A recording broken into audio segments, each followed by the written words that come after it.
PR গণভোট ইস্যুতে BNP জামায়াতের পাল্টাপাল্টি অভিযোগ। ঐকমত্যে না পৌঁছানোয় বড় দুই দলকে দুষল এনসিপি।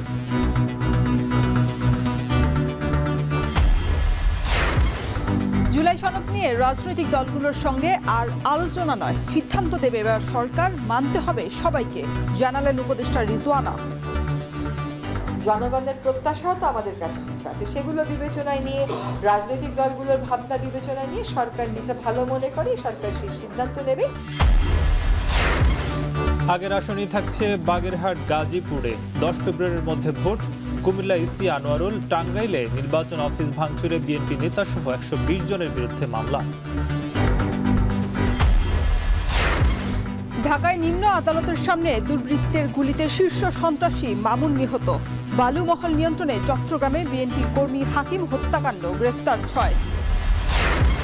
এবং ফুটবল নিয়ে আসিফ আকবরের বিতর্কিত মন্তব্যের প্রতিবাদে বাফুফের চিঠি, একের পর এক অভিযোগের মধ্যেই বুলবুলের সংবাদ সম্মেলন বয়কট।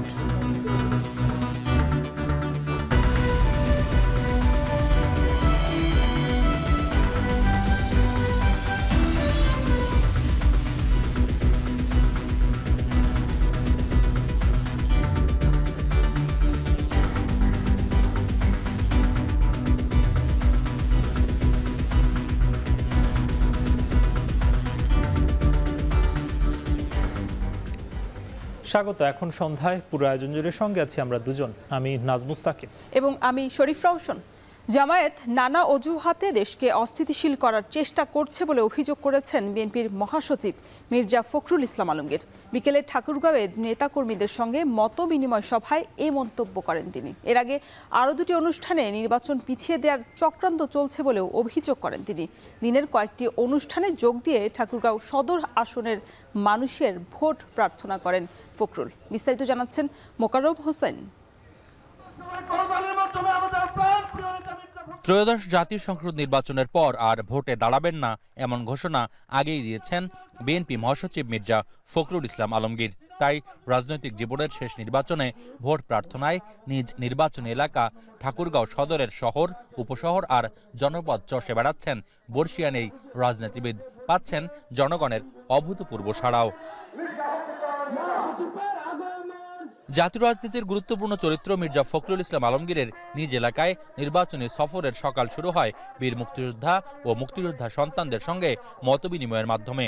দিনব্যাপী কয়েকটি মতবিনিময় সভায় প্রধান অতিথির বক্তব্যে নির্বাচন বানচালের চেষ্টা ও বিভিন্ন ইস্যুতে আন্দোলনরত দলগুলোর কঠোর সমালোচনা করেন তিনি।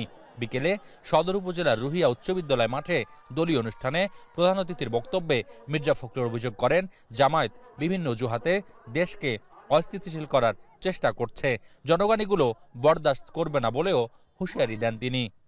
জামাত ইসলাম বলছে পিআর ছাড়া আমরা নির্বাচনে যাব না, প্রত্যেকে মিছিল করতেছে, ঘেরাও করতেছে। তারা আজকে বিভিন্ন অজুহাত তুলে দেশকে একটা অস্থিতিশীলতার দিকে নিয়ে যাওয়ার চেষ্টা করছে। আমরা এর তীব্র বিরোধিতা করছি। আমরা মনে করি যেটা এই সমস্ত বিষয় নিয়ে একটা সমস্যা তৈরি করে গণতন্ত্রকে ব্যাহত করা, নির্বাচনকে ব্যাহত করা, এটা কোনো মতেই জনগণ বরদাস্ত করবে না। এর আগে দুটি অনুষ্ঠানে একটি পক্ষের দ্বারা ৭১-এর মুক্তিযুদ্ধকে ভুলিয়ে দেবার চেষ্টা ও নির্বাচন পিছিয়ে দেবার চক্রান্ত হচ্ছে বলে অভিযোগ করেন মির্জা ফখরুল ইসলাম। বক্তব্যে যারা পাকিস্তানি বাহিনীর সঙ্গে আঘাত করেছিল দেশের মানুষ তাদের সঙ্গে আপোষ করতে পারে না মন্তব্য করে দ্রুত নির্বাচনের তফসিল দাবি করেন তিনি। দেশের ২৫০০ কোটি টাকা বাঁচাতে একই দিনে গণভোট ও সংসদ নির্বাচন চান বিএনপির এই শীর্ষ নেতা। আজকে যে চক্রান্ত ষড়যন্ত্র চলছে, নির্বাচনকে বানচাল করে দেওয়ার, নির্বাচনকে পিছিয়ে দেওয়ার, সেই নির্বাচনকে পিছিয়ে দেওয়া মানে আমাদের সর্বনাশ হওয়া, এই দেশের সর্বনাশ হওয়া। কারণ এখন একটা নির্বাচিত সরকার খুব দরকার। অতি দ্রুত আর কোনো কাল বিলম্ব না করে নির্বাচনের তফসিল ঘোষণার ব্যবস্থা করবেন, দেশে একটি নির্বাচিত সরকার প্রতিষ্ঠা করবেন। এছাড়া দুপুরে রাজগাঁও, ঢোলারহাট ও সেনুয়া ইউনিয়নের বিভিন্ন এলাকা থেকে রুহিয়ায় সমাবেশে যোগ দেন বিএনপির নেতাকর্মীরা। কানায় কানায় পূর্ণ সভাস্থলে বক্তব্য দিতে গিয়ে রাজনৈতিক জীবনের বিভিন্ন স্মৃতিচারণ করেন মির্জা ফখরুল। প্রধান অতিথির বক্তব্যে ৭১-এর মুক্তিযুদ্ধ, ২৪শে জুলাই বিপ্লব, রাজনৈতিক দলগুলোর আন্দোলন, ঐক্যমত কমিশনের প্রসঙ্গ টানেন তিনি। এই নির্বাচন জীবনের শেষ নির্বাচন। নিজ এলাকার ভোটারদের কথা ফের স্মরণ করিয়েও দেন মির্জা ফখরুল ইসলাম আলমগীর। যে বিষয়টার সঙ্গে পরিচিত না সেই জিনিসটা চাপায় দেওয়ার জন্য ওরা চেষ্টা করতেছে। মোকাররম হোসাইন, এখন ঠাকুরগাঁও। জুলাই সনদ বাস্তবায়ন, গণভোট ও পিআর পদ্ধতিতে নির্বাচন সহ 5 দাবিতে আগামীকাল রাজধানীর নয়াপল্টনে সমাবেশ করবে জামাত সহ 8টি ইসলামী দল। এই সমাবেশ থেকে সরকার এবং দেশের জনগণকে চলমান আন্দোলনের বার্তা পৌঁছে দেওয়া হবে।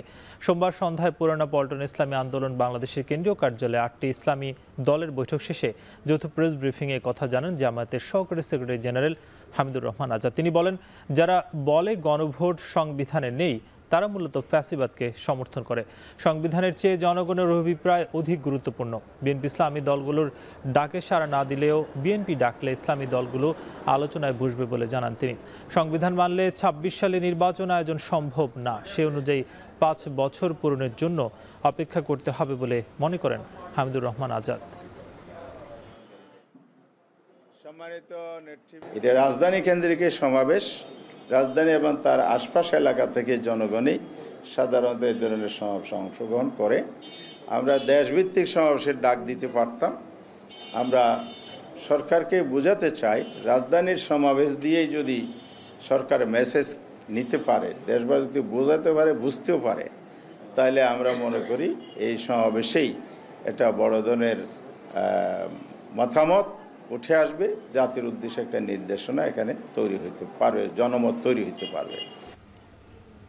নির্বাচন পেছালে তার দায় বিএনপি জামায়াতের, কেননা এই দুই দলের রাজনৈতিক দাবি দেওয়ার কারণেই জুলাই সনদ বাস্তবায়ন প্রক্রিয়া আটকে আছে বলে মন্তব্য করেছেন এনসিপির মুখ্য সমন্বয়ক নাসির উদ্দিন পাটোয়ারি। আর দলটির যুগ্ম আহ্বায়ক সারওয়ার তুষার বলেছেন, নির্বাচনী ডামাডোলে জুলাই সনদ বাস্তবায়ন ইস্যু উপেক্ষা করা যাবে না। বিকেলে এনসিপির অস্থায়ী কেন্দ্রীয় কার্যালয়ে জুলাই সনদে শ্রমিক শ্রেণীর রাজনৈতিক অবমূল্যায়ন শীর্ষক আলোচনা সভায় এ কথা বলেন তারা। এনসিপি নেতা সারওয়ার তুষার আরও বলেন, নির্বাচনী পরিবেশ নিয়ে আস্থাহীনতায় ভুগছেন তারা। উপদেষ্টা পরিষদের সমালোচনা করে তিনি বলেন, জুলাই সনদ নিয়ে সরকার সাপ লুডু খেলছে। এ সময় দলের মুখ্য সমন্বয়ক নাসির উদ্দিন পাটোয়ারি বলেন, সমগ্র বাংলাদেশ সংস্কারকে স্বাগত জানালেও বিএনপি তা বিপরীতে অবস্থান করছে। 24-এর অভ্যুত্থানের কার্ড খেলে কেউ নব্য ফ্যাসিস্ট হতে চাইলে এনসিপি বসে থাকবে না, এমন হুঁশিয়ারিও দেন তিনি। যে বাংলাদেশে যদি রিফর্ম না হয়, জুলাই সনদ বাস্তবায়ন না হয়, জুলাই সনদের আইনি ভিত্তি না হয়, তাহলে কিন্তু ইলেকশন যদি পিছিয়ে যায়, আপনারা দুই দল ইতিহাসে ইলেকশন পিছানোর জন্য দায়ী থাকবেন। পার্লামেন্টে কোনো একক নেতৃত্বে পার্লামেন্ট দেখতে চাই না, কারণ সংস্কার প্রক্রিয়াকে বাধা দিয়ে উনি ইতিমধ্যেই দেখিয়ে দিয়েছেন যে আমি সংস্কারের বিরোধী, আমি রাজা, আমি ফেসিস্ট হয়ে ওঠার প্রচেষ্টায় আছি। তাহলে একটা ফেসিস্টকে বিদায় করে কেন আমি আরেকটা ফেসিস্টকে নিয়ে আসব? এটার তো কোনো যৌক্তিকতা হতে পারে না। শেখ হাসিনা তো ভারতে পালিয়ে গিয়েছিল, তারেক রহমান পালাবেন কই? পালানোর তো জায়গা নাই। রাজনৈতিক দলগুলো ঐকমত্যে না আসায় জুলাই সনদ বাস্তবায়নে শিগগিরই অন্তর্বর্তী সরকারের সিদ্ধান্ত জানাবে, আর সে সিদ্ধান্ত সবাইকে মানতে হবে বলে জানিয়েছেন উপদেষ্টা সৈয়দা রিজওয়ানা হাসান। সচিবালয়ে এক ব্রিফিংয়ে তিনি বলেন, নতুন করে দলগুলোর সঙ্গে আর আলোচনায় বসার সিদ্ধান্ত হয়নি। বিস্তারিত প্রতিবেদনে। রাজনৈতিক দলগুলোর সঙ্গে 8 মাস ধরে আলোচনার পর তৈরি হয়েছে রাষ্ট্র সংস্কারের একগুচ্ছ প্রস্তাব, জাতীয় জুলাই সনদ। কিন্তু এর বাস্তবায়ন প্রক্রিয়া নিয়ে দলগুলো একমতে আসতে পারেনি। জাতীয় সংসদ নির্বাচনের আগেই গণভোটের দাবি জানিয়ে আসছে জামাত, এনসিপি সহ বেশ কিছু দল। এছাড়া ভিন্নমত ছাড়াই জুলাই সনদ গণভোটে দেওয়ার দাবি তাদের। অন্যদিকে ভিন্নমত সহ জুলাই সনদ এবং সংসদ নির্বাচনের সঙ্গেই গণভোটের দাবিতে অনড় বিএনপি সহ কয়েকটি রাজনৈতিক দল। এ অবস্থায় গত 4 নভেম্বর রাজনৈতিক দলগুলোকে ঐকমত্যে আসতে 1 সপ্তাহ সময় বেঁধে দেয় অন্তর্বর্তী সরকার। এ সময়ে জামাত ইসলামী, গণতন্ত্র মঞ্চ সহ কয়েকটি দল আলোচনার উদ্যোগ নিলেও বিএনপির পক্ষ থেকে সাড়া মেলেনি। দলটির পক্ষ থেকে বলা হয়, কেবল সরকার উদ্যোগ নিলেই তারা বৈঠকে বসতে রাজি, কিন্তু সরকারের পক্ষ থেকেও বৈঠকের কোনো উদ্যোগ নেওয়া হয়নি। এদিকে সরকারের আলটিমেটাম পেরিয়েছে সোমবার। সচিবালয়ে এক ব্রিফিংয়ে পরিবেশ উপদেষ্টা বলেন, জুলাই সনদের কারণে নির্বাচন কমিশনের অনেক কাজ আটকে আছে। এ অবস্থায় শিগগিরই একটা সিদ্ধান্ত নিতে চায় সরকার। সরকার হয়তো চায় 100% সিদ্ধান্তই রাজনৈতিক কনসেনসাসের ভিতর দিয়ে আসুক, 90% এসছে, 10% আসেনি। সেখানে সরকারের একটা দায়িত্ব আছে, একটা কর্তৃত্ব আছে। আর খুব বেশি দিন না, কারণ কি আমাদের তো ফেব্রুয়ারিতে নির্বাচন হবে, এটা ঘোষিত, সেই মোতাবেক সব প্রস্তুতি চলছে। কিছু কিছু সিদ্ধান্তের জন্য আসলে নির্বাচন কমিশনকেও হয়তো আটকে থাকতে হচ্ছে। সেজন্য আমরাও আর খুব বেশি সময় নেব না, আমরাও নিজেদের মধ্যে কথাবার্তা বলে সরকারের পক্ষ থেকে সিদ্ধান্ত জানিয়ে দেওয়া হবে। সকল রাজনৈতিক দল এবং জনগণের কথা বিবেচনায় নিয়ে এই সরকার সিদ্ধান্ত নেবে বলে জানান পরিবেশ উপদেষ্টা। সরকার আবার নতুন করে উদ্যোগ নিয়ে আবার সকলকে আলোচনায় ডাকবে, এখনো পর্যন্ত এমন কোনো কথা আমি শুনিনি। সিদ্ধান্ত তো মানতে হবে। আমি যদি নিজের সিদ্ধান্ত না নিতে পারি, অন্য একজন এক রকমের সিদ্ধান্ত নেয়, আমি আরেক রকমের সিদ্ধান্ত। এটা আমাদেরকে যে একটা দায়িত্ব দেওয়া হয়েছে, সেই দায়িত্ব তো আমাদেরকে পালন করতে দিতে হবে। জনগণের প্রত্যাশাও তো আমাদের কাছে কিছু আছে, সেগুলো বিবেচনায় নিয়ে, রাজনৈতিক দলগুলোর ভাবনা বিবেচনায় নিয়ে সরকার যেটা ভালো মনে করে সরকার সেই সিদ্ধান্ত নেবে। পরিবেশ উপদেষ্টা বলেন, নির্বাচন ঘিরে কেউ যেন অস্থিরতা সৃষ্টি করতে না পারে সে বিষয়ে সজাগ আছে সরকার। যখনই এমন অস্থিরতা সৃষ্টি করার চেষ্টা করা হবে, তখনই আমরা আমাদের সর্বোচ্চটুকুন দিয়ে সেই অস্থিরতাটা নিয়ন্ত্রণের চেষ্টা করব। হাসিব বিল্লাহ, এখন ঢাকা। বাগেরহাটে 4টি থেকে 1টি আসন কমানো এবং গাজীপুরে 5টি থেকে 1টি আসন বাড়াতে নির্বাচন কমিশনের সিদ্ধান্ত অবৈধ বলে আদেশ দিয়েছে হাইকোর্ট। এর ফলে বাগেরহাটের 4টি এবং গাজীপুরের 5টি আসনই বহাল থাকছে। বিদ্যমান আইন অনুযায়ী নির্বাচন কমিশনের আসন পুনর্বিন্যাস করার এখতিয়ার নেই বলেও জানিয়েছেন রিটকারীদের আইনজীবী। বিস্তারিত দেখুন জাহিদ হাসানের প্রতিবেদনে। ত্রয়োদশ জাতীয় সংসদ নির্বাচনকে সামনে রেখে সীমানা পুনর্নির্ধারণে বাগেরহাটের একটি আসন কমিয়ে বাড়ানো হয় গাজীপুরের একটি আসন। আসন কমানোর প্রতিবাদে বাগেরহাটের বিএনপি, জামায়াত সহ স্থানীয়দের শুরু হয় তীব্র প্রতিক্রিয়া। প্রতিবাদ সমাবেশ, সড়ক বন্ধ করে বিক্ষোভ, এমনকি হরতাল অবরোধের মতো কর্মসূচি পালন করে তারা। এ নিয়ে গেল 16 সেপ্টেম্বর ইসির সিদ্ধান্ত বাতিল চেয়ে বাগেরহাট প্রেস ক্লাব, জেলা আইনজীবী সমিতি, বিএনপি, জামায়াত হাইকোর্টে রিট দায়ের করে। ওই রিটের উপর শুনানি করে ইসির সিদ্ধান্ত বাতিল চেয়ে রুল জারি করে উচ্চ আদালত। সোমবার বিচারপতি শশাঙ্ক শেখর সরকার ও বিচারপতি কে এম জাহিদ সারোয়ারের হাইকোর্ট বেঞ্চ রুলে নিষ্পত্তি করে বাগেরহাটে 4টি আর গাজীপুরের 5টি আসন বহাল রেখে নির্বাচন কমিশনের সিদ্ধান্ত বাতিল করে আদেশ দেন। আদালত মনে করেছেন যে সিদ্ধান্ত দিয়েছে নির্বাচন কমিশন সেটা আইনের ব্যত্যয় ঘটিয়ে দিয়েছেন, সুতরাং আদালত এটা স্যাটিসফাইড করে বাগেরহাটে 4টি সিট পুনর্বহালের জন্য আদেশ প্রদান করে 4 বাতিল করেছিল নির্বাচনী আসন 98 এবং 198কে যোগ করেছিল গাজীপুরে। 198কে এলিমিনেট করে 90 সিট, আসন সংখ্যা 98 যেটা, সেটাকে পুনর্বহাল করা হয়েছে। হাইকোর্টের এই আদেশে 2024 সালের নির্বাচন অনুযায়ী বাগেরহাট ও গাজীপুর জেলায় আসন বিন্যাস করে নির্বাচন করতে হবে।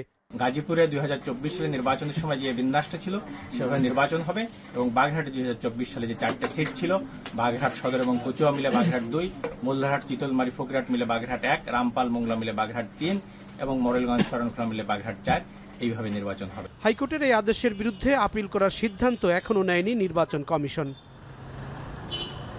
জাহিদ হাসান, এখন ঢাকা। আগামী 85 থেকে 90 দিনের মধ্যে অনুষ্ঠিত হতে যাচ্ছে জাতীয় সংসদ নির্বাচন। নির্বাচনের আনুষ্ঠানিক কাউন্টডাউন ইতোমধ্যেই শুরু হয়েছে বলে জানিয়েছেন নির্বাচন কমিশনার আনোয়ারুল ইসলাম সরকার। বাংলাদেশ পল্লী উন্নয়ন একাডেমি বার্ডে অনুষ্ঠিত এক কর্মশালায় তিনি বলেন, জাতিকে একটি সুষ্ঠু এবং গ্রহণযোগ্য নির্বাচন উপহার দিতে নির্বাচন কমিশন জিহাদ ঘোষণা করেছে। মাসুদ আলমের প্রতিবেদন। আগামী 85 থেকে 90 দিনের মধ্যে জাতীয় সংসদ নির্বাচন উল্লেখ করে কুমিল্লায় নির্বাচন কমিশনার আনোয়ারুল ইসলাম সরকার বলেন, ইতোমধ্যে নির্বাচনের কাউন্টডাউন শুরু হয়েছে। সোমবার সকালে বাংলাদেশ পল্লী উন্নয়ন একাডেমি বার্ডের সম্মেলন কক্ষে নির্বাচন প্রক্রিয়ায় দায়িত্বপ্রাপ্ত কর্মকর্তাদের চ্যালেঞ্জ নিরূপণ ও উত্তরণের উপায় শীর্ষ কর্মশালায় বক্তব্য শেষে গণমাধ্যম কর্মীদের সাথে তিনি এ কথা বলেন। আজকে থেকে যদি হিসাব করেন, কাউন্টডাউন কিন্তু আমরা শুরু করে দিয়েছি। 85 থেকে 90 দিনের ভিতরে আপনার নির্বাচনটা ইনশাল্লাহ হবে। সীমান্তবর্তী এলাকায় চেকপোস্ট বসানো এবং ওই শহরের বিভিন্ন ইম্পর্টেন্ট জায়গায় চেকপোস্ট বসানো, যাতে করে বহিরাগত কোনো দুষ্কৃতিকারী আমাদের নির্বাচনকে যে বাধাগ্রস্ত করতে না পারে এবং আইন শৃঙ্খলা পরিস্থিতির হুমকি না হয়, সেই ব্যবস্থা নেওয়ার জন্য আমরা অলরেডি শুরু করে দিয়েছি। এর আগে দিনব্যাপী কর্মশালায় প্রধান অতিথির বক্তব্যে নির্বাচন কমিশনার আনোয়ারুল ইসলাম সরকার বলেন, জাতিকে একটি সুষ্ঠু ও গ্রহণযোগ্য নির্বাচন উপহার দিতে নির্বাচন কমিশন জিহাদ ঘোষণা করেছে, যেটি এদেশের 18 কোটি মানুষের আকাঙ্ক্ষা। তিনি বলেন, নির্বাচন কমিশনের অতীতের কলঙ্ক মুছতে হলে একটি ভালো নির্বাচনের বিকল্প নেই। শুধু একটি ভালো নির্বাচনের জন্য এত মানুষের প্রাণহানি ঘটেছে, রক্ত দিয়েছে, কষ্ট করেছে। কোনো প্রকার প্রভাব বা চাপে না পড়ে নিরপেক্ষভাবে দায়িত্ব পালন করার আহ্বান জানিয়ে প্রিজাইডিং অফিসারদের উদ্দেশ্যে নির্বাচন কমিশনার বলেন, আগামী ত্রয়োদশ জাতীয় সংসদ নির্বাচন দেশের ভবিষ্যৎ নির্ধারণে গুরুত্বপূর্ণ ভূমিকা রাখবে। তাই জাতিকে একটি অবাধ, নিরপেক্ষ ও গ্রহণযোগ্য নির্বাচন উপহার দিতে পুলিশসহ প্রশাসনের সবাইকে ভয় ভীতি পরিহার করে দায়িত্বশীল ভূমিকা পালন করতে হবে। এককভাবে একটি ভালো নির্বাচন সম্ভব নয়, এর জন্য প্রয়োজন সবার সম্মিলিত প্রচেষ্টা। আসন্ন ত্রয়োদশ নির্বাচন অত্যন্ত গুরুত্বপূর্ণ এবং এই নির্বাচনের উপর নির্ভর করবে এদেশের ভবিষ্যৎ। বার্ডে অনুষ্ঠিত এই কর্মশালায় বৃহত্তর কুমিল্লা ও বৃহত্তর নোয়াখালীর 6 জেলার 70 জন প্রিজাইডিং অফিসার, সহকারী প্রিজাইডিং অফিসার এবং পোলিং অফিসারদের উদ্দেশ্যে উপস্থিত বক্তারা নির্বাচনের বাস্তব চ্যালেঞ্জ চিহ্নিত করা, তাদের সম্ভাব্য সমাধানের উপায় নির্ধারণ করা এবং কর্মকর্তাদের দায়িত্ব পালনে দক্ষ ও আত্মবিশ্বাস বৃদ্ধিতে পরামর্শমূলক বক্তব্য দেন। মাসুদ আলম, এখন, কুমিল্লা। টাঙ্গাইলে গোপালপুরে নির্বাচন অফিসে হামলা এবং ভাঙচুর করেছে স্থানীয়রা। দুপুরে কাজ না করার অভিযোগ তুলে আওয়ামী ট্যাগ দিয়ে হামলা করা হয়। এই ঘটনায় পৌর বিএনপির সভাপতি, সাধারণ সম্পাদক সহ 6 জনের নাম উল্লেখ করে অজ্ঞাত 120 জনকে আসামি করে মামলা করা হয়েছে। এর আগে উপজেলা নির্বাচন কর্মকর্তা নজরুল ইসলামকে মারধর করা হয়। হামলায় আহত হয়েছে আরও 3 জন। আহতরা জানান, কয়েকজন নেতাকর্মী এসে আওয়ামী লীগের ট্যাগ দেয় এবং তাদের কাজ করা হচ্ছে না এমন অভিযোগ তুলে গালিগালাজ শুরু করে। পরে এক পর্যায়ে অফিস ভাঙচুর এবং কর্মকর্তাকে মারধর করেন তারা।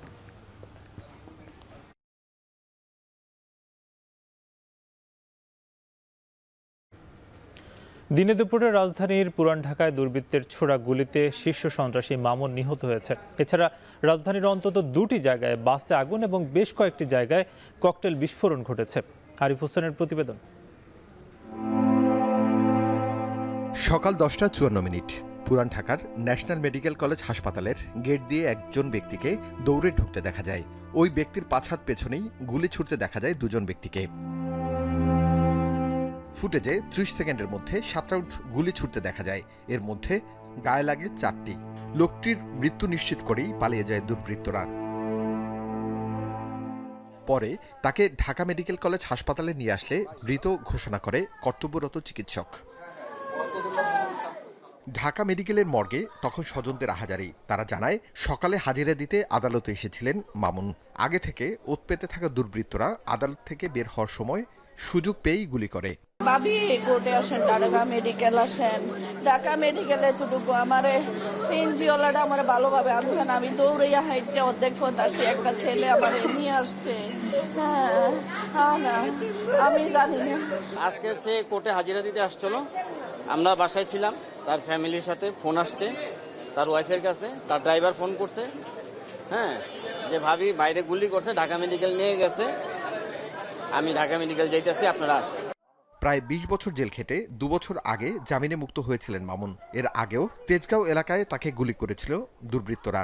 ঘটনাটি বছর দেড়েক আগের। সে ঘটনার সাথে এই হত্যাকাণ্ডের যোগসূত্র রয়েছে বলে দাবি স্বজনদের।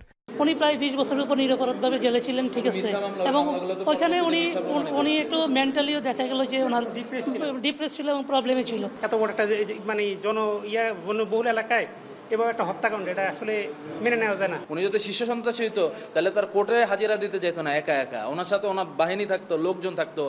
পুলিশ জানায়, নিহত মামুন শীর্ষ সন্ত্রাসীদের তালিকাভুক্ত ছিল। কেন তাকে হত্যা করা হয়েছে তদন্ত চলছে। নিহত মামুন চিত্রনায়ক সোহেল হত্যা মামলার আসামি ছিলেন। আমরা প্রাথমিকভাবে জানতে পেরেছি নিহত ব্যক্তির নাম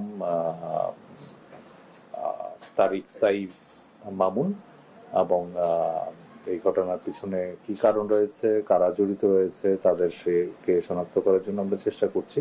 এদিকে সকালে রাজধানী শাহজাদপুর ও মেরুল বাড্ডায় 2টি গাড়িতে আগুন দিয়েছে দুর্বৃত্তরা। এছাড়া রাজধানীর মিরপুর, মোহাম্মদপুর ও ধানমন্ডিতে 4টি ককটেল বিস্ফোরণের ঘটনা ঘটেছে।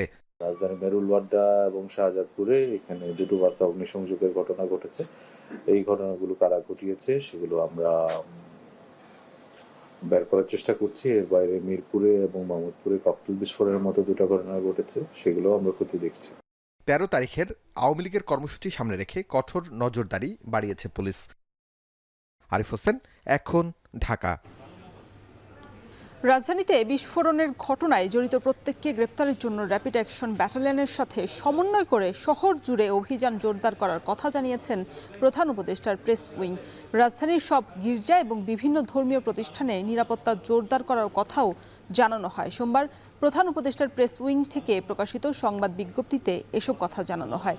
রাজধানীতে সম্প্রতি ককটেল হামলার ঘটনায় 28 বছর বয়সী এক যুবককে গ্রেপ্তার করেছে ঢাকা মেট্রোপলিটন পুলিশ।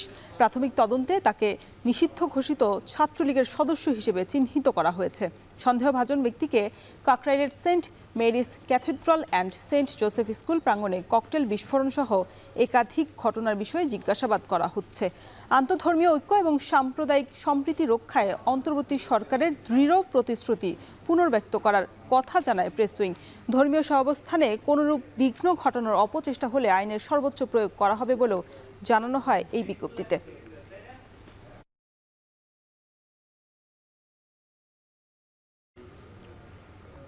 কর্ণফুলী নদীর বালুমহাল নিয়ন্ত্রণ ও আধিপত্য বিস্তারকে কেন্দ্র করে চট্টগ্রামের রাউজানে বিএনপি কর্মী আব্দুল হাকিম হত্যাকাণ্ড বলে জানিয়েছে পুলিশ। ভাড়াটে খুনি অংশ নেয় কিলিং মিশনে। এখন পর্যন্ত 6 জনকে গ্রেপ্তার করেছে পুলিশ। এ সময় তাদের কাছ থেকে বিপুল পরিমাণ দেশি বিদেশি অস্ত্র উদ্ধার করা হয়। ফয়সাল করিমের প্রতিবেদন। সাদা প্রাইভেট কার লক্ষ্য করে গুলি ছুড়ছেন হেলমেটধারী। গত অক্টোবরে চট্টগ্রামের মদুনাঘাটে বিএনপি কর্মী মোহাম্মদ আব্দুল হাকিমকে প্রকাশ্যে হত্যার ভিডিও রাউজানের গ্রুপিং রাজনীতির ভয়াবহতার এক বর্বরোচিত উদাহরণ। গত 14 মাসে এমন 12টি রাজনৈতিক হত্যাকাণ্ডে রাউজান এখন ভীতি আর আতঙ্কের জনপদ। মূলত কর্ণফুলী নদীর বালুমহাল নিয়ন্ত্রণ ও স্থানীয় আধিপত্য নিয়ে বিরোধ থেকেই এই হত্যাকাণ্ড। কিলিং মিশনে অংশ নিয়েছিল ভাড়াটে খুনিদের 2টি দল। এই ঘটনায় গত 10 দিনে 4 জনকে গ্রেপ্তার করে পুলিশ। আদালতে তাদের জবানবন্দির তথ্যে রোববার নতুন করে পুলিশের হাতে ধরা পড়ে 2 সন্দেহভাজন। উদ্ধার করা হয় হত্যায় ব্যবহৃত বিপুল পরিমাণ বিদেশি পিস্তল, রিভলভার, গুলি ও মোটরসাইকেল। এই চাঞ্চল্যকর এবং ফিল্ম স্টাইলে যখন একটি হত্যাকাণ্ড সংঘটিত হয়, আমরা শুরু থেকেই এর পিছনে আমাদের যারা গোয়েন্দা রয়েছেন, আমাদের যারা সদস্য রয়েছেন, থানায় কর্মরত রয়েছেন, সবাই আপ্রাণ চেষ্টা করে যাচ্ছিলেন। এবং এরই ভিত্তিতে আমরা নোয়াপাড়ার চৌধুরীপাড়ায় 4টি বিদেশি পিস্তল, একটি রিভলভার এবং প্রচুর সংখ্যক গোলা বারুদ প্রথমেই আমরা রিকভারি করতে সক্ষম হই। 5 আগস্টের পর রাউজানের দখল ও আধিপত্য নিতে মরিয়া হয় বিএনপির বিবাদমান গিয়াস কাদের চৌধুরী ও গোলাম আকবর খন্দকারের গ্রুপ। ঘটে বেশ কয়েকটি রক্তক্ষয়ী সংঘর্ষ ও 12টি হত্যাকাণ্ড। নিহত আব্দুল হাকিম বিএনপি নেতা গিয়াস কাদের চৌধুরীর অনুসারী ছিলেন। রাজনৈতিক একটা আবরণ দিয়ে কাউকে আমি রাজনীতিকে কলুষিত করতে চাই না। অপরাধীরা সাধারণত তাদের অপরাধ ঢাকার জন্য রাজনীতিকে আশ্রয় হিসেবে গ্রহণ করে। 5 আগস্টের পর রাজনৈতিক কোন্দলে রাউজান এখন ভীতি আর আতঙ্কের জনপদ। পুলিশের দাবি এখানে 6 থেকে 7টি সন্ত্রাসী গ্রুপ সক্রিয়, যারা নানা সন্ত্রাসী কর্মকাণ্ড ও ভাড়াটে খুনি হিসেবে কাজ করে। এই অপরাধ বিশ্লেষণ করলে দেখা যায় রাউজানে আমরা 6টির মতো গ্রুপ বর্তমানে তারা বিভিন্ন ধরনের কর্মকাণ্ডে সম্পৃক্ত হচ্ছে। এই 6টি গ্রুপ, আবার আরও 2-1টা গ্রুপের নাম শোনা যায় যে 6টা বা 7টা গ্রুপ হয়। তাদের মধ্যে কিন্তু তারা টার্গেট কিলার হিসেবে কাজ করে, তারা ভাড়াটে খুনি হিসেবে কাজ করে। পুলিশের দাবি প্রতিটি হত্যা, হামলা ও সংঘর্ষের পর গ্রেপ্তার ও অস্ত্র উদ্ধারে সফলতা দেখিয়েছে তারা। তবে পার্বত্য চট্টগ্রামের সাথে ভৌগোলিকভাবে যুক্ত পাহাড় ও রাজনৈতিক মদদে রাউজান হয়ে উঠেছে সন্ত্রাসীদের জন্য নিরাপদ আশ্রয়। ফয়সাল করিম, এখন, চট্টগ্রাম। তৃতীয় দিনের মতো কর্মবিরতি এবং কেন্দ্রীয় শহীদ মিনারে অবস্থান কর্মসূচি পালন করছেন সরকারি প্রাথমিক বিদ্যালয়ের সহকারী শিক্ষকরা। দাবি আদায়ে অনড় তারা। শুধু আশ্বাস দিলেই হবে না, প্রজ্ঞাপন দিয়ে দাবি মেনে নেওয়ার আহ্বান তাদের। এ বিষয়ে দর্শক আরও বিস্তারিত জানাতে কেন্দ্রীয় শহীদ মিনার থেকে যুক্ত হয়েছেন সহকর্মী শম্পা বিশ্বাস। শম্পা, অর্থ মন্ত্রণালয়ে বিকেলে যে শিক্ষক প্রতিনিধিদের বৈঠক ছিল, সেই বৈঠক থেকে সিদ্ধান্ত কি এসেছে, আর এই বৈঠকের পর শিক্ষকরা কি এখনো অনড় অবস্থানে আছেন কিনা, বিস্তারিত জানাবেন।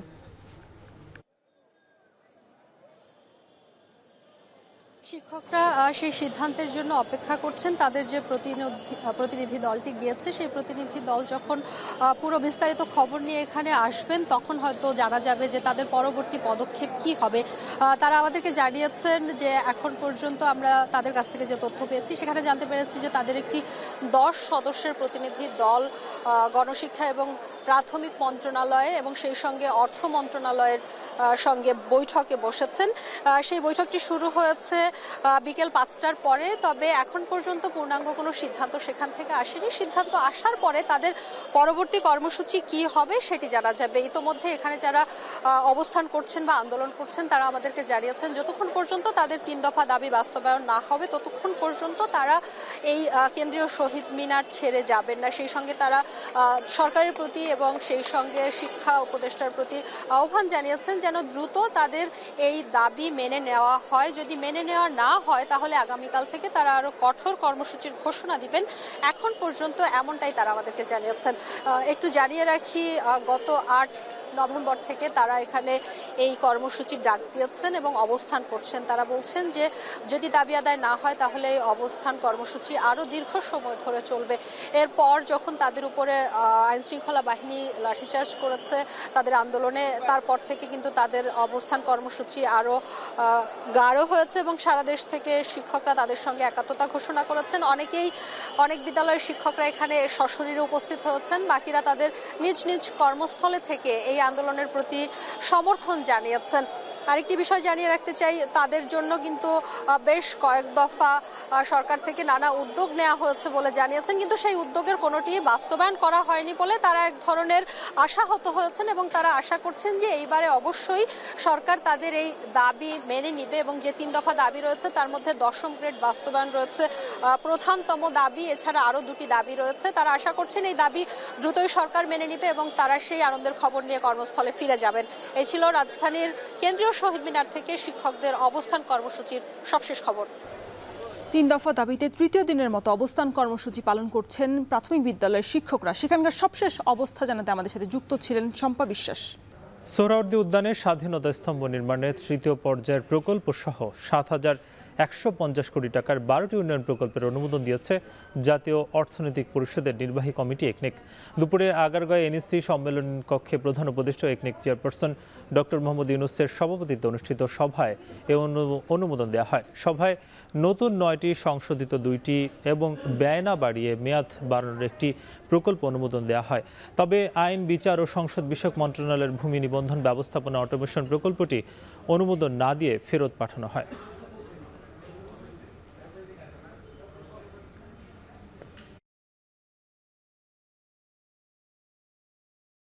কুমিল্লার 14 গ্রামে মালবাহী ট্রাক উল্টে পড়ে সিএনজি অটোরিকশা এবং ইজি বাইকের 3 যাত্রী নিহত হয়েছে। সন্ধ্যা 6টার দিকে উপজেলার ফেলনা গ্রামে ভয়াবহ এই দুর্ঘটনা ঘটে। 14 গ্রাম থানা পুলিশ জানায়, ফেলনা গ্রামে একটি মালবাহী ট্রাক উল্টে পড়ে বিপরীত দিক থেকে আসা সিএনজি অটোরিকশা এবং ইজি বাইকের ওপর। এ সময় ঘটনাস্থলেই মারা যান 3 জন। খবর পেয়ে ঘটনাস্থলে পৌঁছে উদ্ধার কাজ শুরু করে পুলিশ। এদিকে রাজশাহীতে বাস এবং সংঘর্ষের ঘটনায় ব্যাটারি চালিত মুখোমুখি সংঘর্ষে একজন নিহত হয়েছে, আহত হয়েছে আরও 4 জন। সোমবার সকালে নগরীর চন্দ্রিম থানার ছোট বনগ্রাম 12 রাস্তার মোড়ে এই দুর্ঘটনা ঘটে। দুর্ঘটনার পর ঘটনাস্থলেই ক্ষুব্ধ হয়ে সড়ক অবরোধ করে বিক্ষোভ করে এলাকাবাসী।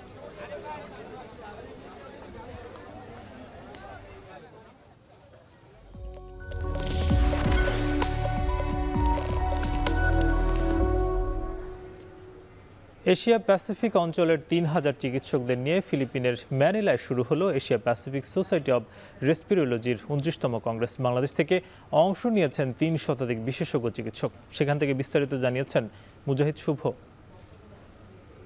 এবারের কংগ্রেসে বাংলাদেশ থেকে ৩ শতাধিক চিকিৎসক অংশ নিয়েছেন। আসার খবর হলো গত বছর হংকংয়ে যে আয়োজনটি হয়েছিল সেখানে ঢাকায় অবস্থিত প্রধান যে 2টি হাসপাতাল বক্ষব্যাধির তার পরিচালক বা উপপরিচালক তারা কিন্তু কেউ আসেননি, কিন্তু এবার আমরা দেখেছি যে 2টি হাসপাতালের প্রধানই আসলে অংশ নিয়েছেন। আমাদের সঙ্গে যুক্ত হচ্ছেন ডাক্তার আয়েশা আক্তার, তিনি এপিএসআরে এসছেন। আপনার কাছে জানতে চাই যে এই যে হাসপাতালের প্রধান হিসেবে 250 শয্যা বক্ষব্যাধি টিবি হাসপাতাল যেটি শ্যামলীতে অবস্থিত, মানে আপনার এখানে যুক্ত হবার কি কারণ বা রোগীদের দিক থেকে কি উপকার হবে বলে আপনার মনে হয়? ধন্যবাদ। এটা হলো যে একটা কনফারেন্স হচ্ছে, সেটা হলো যে বেশ অনেক বছর ধরেই, এবং এপিএসআর যেটা লাং ফাউন্ডেশনের যেটা কনফারেন্সটা এটা প্রতি বছরই হচ্ছে, এবং সেটা হলো যে এই যে লাং ফাউন্ডেশন নিয়ে কাজ করছে, আমাদের রেসপিরেটরি মানে ফুসফুস নিয়ে যে কাজ করছে, সেখানে যে বিশ্বব্যাপী এখান থেকে যে একটা কনফারেন্সে যেখানে এসেছেন অন্যান্য 40টি মতো দেশেরও কিন্তু প্রতিনিধি তারা এসেছেন, যারা ফুসফুস নিয়ে কাজ করছেন, বক্ষব্যাধি বিশেষজ্ঞ। উন্নত প্রযুক্তি যে ব্যবহারগুলো করা হয় সেগুলো আমরা যখন শিখছি এখান থেকে, শেখার পরে যখন প্রশাসনিকভাবে আমরা যারা আছি, এটা যখন হাসপাতালে যখন আমরা ইমপ্লিমেন্টেশন করব, সেখানে কিন্তু রোগীদের স্বার্থের জন্য কাজটা করা, দেশের স্বার্থে জনগণের সেবার জন্য আমরা কাজটা করছি। কত মানে সহজভাবে রোগীদের সেবা দেওয়া যায়, উন্নত মানের সেবাটা, সেটার জন্য কিন্তু আসলে কনফারেন্সগুলো দরকার। বিশ্বব্যাপী সবার সাথে একসাথে মিলিত হয়ে যেগুলো শেখা হচ্ছে, যারা বিশেষজ্ঞ ডাক্তার আছেন তারা যে শিখছেন, শিখে এটাকে যে আমরা দেশে যে কাজে লাগাচ্ছি সেটা তো মানুষের কাজে রাখছে। এবং শুধু প্রধান হিসেবে আপনি এসেছেন নাকি আপনার হাসপাতালের আরও যারা বক্ষব্যাধি বিশেষজ্ঞ তারাও এখানে যুক্ত হয়েছে? অনেকে এসেছেন, বাংলাদেশ থেকে অনেক ডাক্তার এসেছেন, বক্ষব্যাধি বিশেষজ্ঞ ডাক্তার যারা যাদেরকে দরকার। এবার যেটি আমরা দেখলাম যে খুব বেশি আলোচনা হলো মানে 5টা সব থেকে বড় বক্ষব্যাধি নিয়ে, মানে সেই ধরনের রোগীরা কেমন যায়, যক্ষা বা হচ্ছে আপনার সিওপিডি অথবা অ্যাজমা, সেগুলো তো অনেক আসে। যদি বলি যে শ্যামলীতে যেটা অবস্থিত আছে যক্ষা হাসপাতাল, সেখানে তো আউটডোরে 300, 400, 500 কিন্তু আসে। যখন আমার শীত মৌসুমে 600 আসে আউটডোরে, সেবা নিতে আসে সিওপিডি নিয়ে, অ্যাজমা নিয়ে, কারণ বায়ু দূষণের কারণে শ্বাসকষ্ট বেশি পরিমাণ বেড়ে যাচ্ছে। তাতে যক্ষা তো আছে, যক্ষা নির্মূলের জন্য আমরা কাজ করে যাচ্ছি একযোগে, যাতে আমরা 30 সালে নির্মূল করতে পারি। সেই লক্ষ্যে যাতে আরও উন্নত মানের সেবা, যেগুলো আমরা রোগীদের স্বার্থে কাজে লাগাচ্ছি, দেশের স্বার্থে উন্নয়নের স্বার্থে, সেগুলো অবশ্যই এই কনফারেন্সটা মানুষের জন্য অবশ্যই উপকারী। আপনাকে অসংখ্য ধন্যবাদ আমাদের সঙ্গে যুক্ত হওয়ার জন্য। যেটি বলছিলেন যে আমরা বিগত বছরে বা তার আগের বছরগুলোতে দেখেছি যে বাংলাদেশের চিকিৎসকদের জিও দেওয়ার ক্ষেত্রে সরকারি চিকিৎসকদের এক ধরনের জটিলতা ছিল, সেই জটিলতাটা কেটে গেছে। সেটির প্রমাণ হচ্ছে যে এবার দ্বিতীয় সর্বোচ্চ অংশগ্রহণকারী বাংলাদেশ থেকে যুক্ত হয়েছেন, এবং প্রশাসক যারা তারাও এখানে এসছেন। আশা করি এই যে গবেষণালব্ধ জ্ঞান তারা এখান থেকে নিয়ে যাবেন, এটি মূলত রোগীদের কাজে লাগবে এবং রোগীরা দ্রুততম সময়ে সুস্থ জীবনে ফিরবে সর্বাধুনিক চিকিৎসা সেবা নিশ্চিতের মধ্য দিয়ে। এই ছিল এখানকার সবশেষ খবর। টানা 6 সপ্তাহ রেকর্ড শাটডাউনের পর এবার মার্কিন সিনেটে পাশ হয়েছে তহবিল প্যাকেজ বিল। এতে অবসান ঘটতে যাচ্ছে যুক্তরাষ্ট্রের চলমান সরকারি অচল অবস্থার। মার্কিন সিনেটের 8 ডেমোক্র্যাট নেতা এই বিলের পক্ষে ভোট দেন। বিলটি পাশের মধ্য দিয়ে শিগগিরই সংকট উত্তরণের বিষয়ে আশাবাদী মার্কিন প্রেসিডেন্ট ডোনাল্ড ট্রাম্প। যদিও অচল অবস্থা পুরোপুরি কাটতে বেশ কয়েকদিন সময় লাগতে পারে বলে জানিয়েছেন তিনি। এদিকে শুক্রবার থেকে ফ্লাইট চলাচল কমানোয় 3300 ফ্লাইট বাতিল করেছে বিমান সংস্থাগুলো।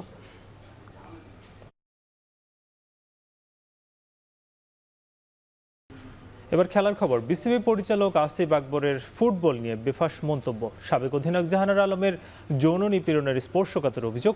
এসবের পর এবার বাংলাদেশ ক্রিকেট কনফারেন্সের শেষ দিনে অসদাচরণের জেরে সংবাদ সম্মেলন বয়কট করেছেন গণমাধ্যম কর্মীরা। সাম্প্রতিক সময়ে এমন নানা ইস্যুতে জর্জরিত বিসিবি। বিস্তারিত আরিফুল ইসলাম সাহাবের প্রতিবেদনে। একের পর এক বিতর্কিত কাণ্ডে টালমাটাল দেশের ক্রিকেট বোর্ড।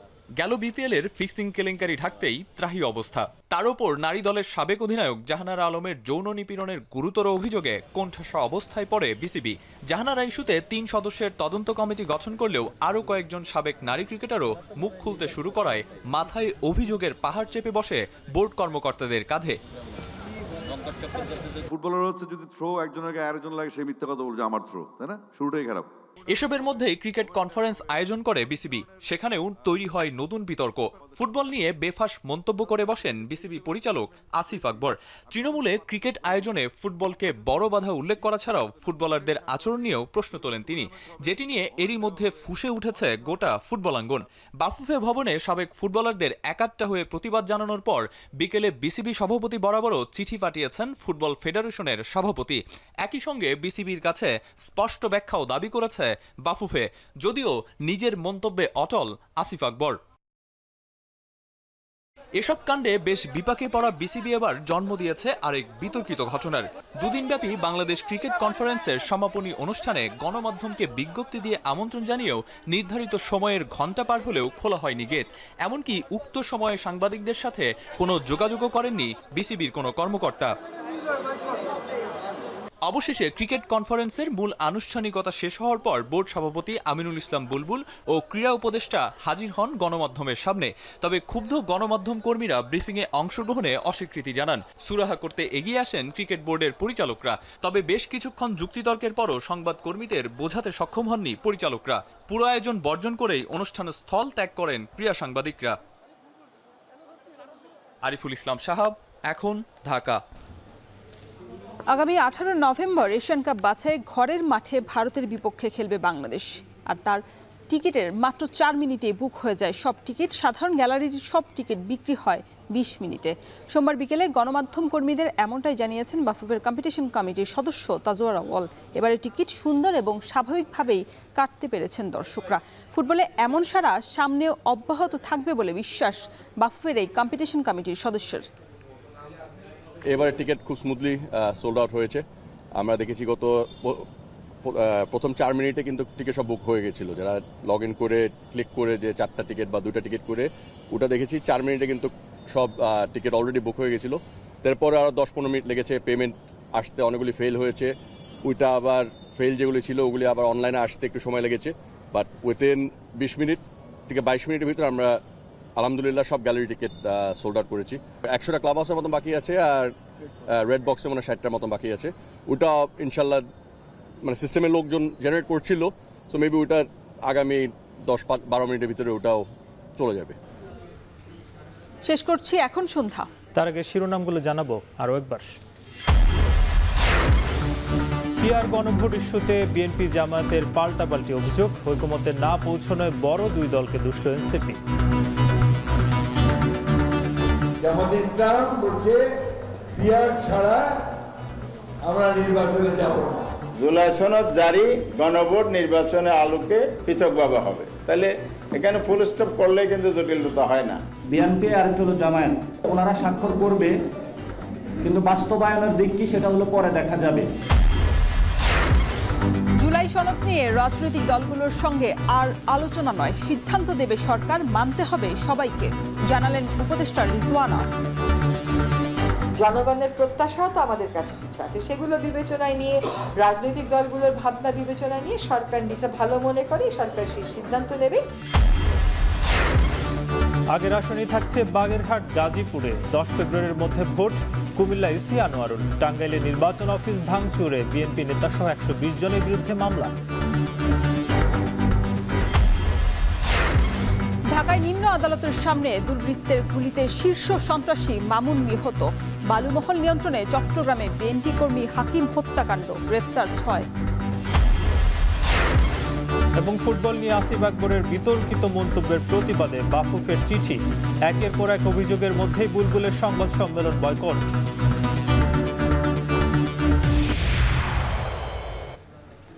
এই ছিল এখন সন্ধ্যার আয়োজন। এখন টেলিভিশন ওয়েবসাইটে দেখতে ভিজিট করুন www.এখন.tv। এছাড়া ফেসবুকে যুক্ত হতে পারেন facebook.com/tv.এখন। ইউটিউবে দেখতে পারেন youtube.com/c/echontv।